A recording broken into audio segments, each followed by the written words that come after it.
አይጥ ጓደኞቹን ለመነ ድርቋስ ተጫይዱ አይጥ ድርቋስ ተጫይዱ ብሎ ጓደኞቹን ለመነ።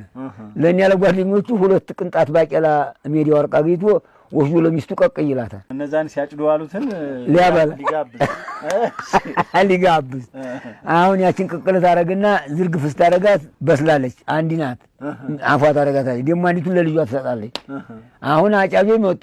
አጫጆች የመጡ ጊዜና ማርስ የጁሃ ለዳባወሮቹ አቅርቢ ያለ አሁን ቢቀርብ ቢደረገፍ ውሃ ምን ነው አንቺዬ እንዴ አንዲቱን ምን ይበላዋት አንዲቱን ልጅ ትበላቻት ምን ላድርግ ትላለች።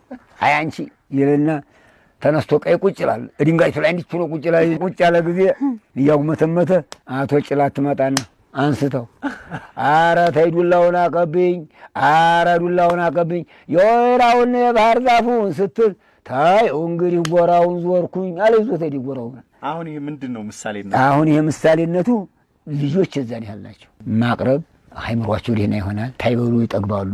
አለዛኛ ልጆች ተኔ ተነጥለው ቢበሉ እኔ ምን እንደበላሁ ወይ በቅቤ በልቼ ይሁን ወይ ስጋ በልቼ ይሁን ወይ በማር በልቼ ይሁን አባታችን በመጡ አይበሉን ነገር አይገባላቸውም፣ አይካካሳቸውም። የሚካካሳቸው ምንድነው? አባታቸው ጋር ሲኖሩ አባታቸው ጋር ያንን ለምን የባቄላ ቂጣ አይሆንም።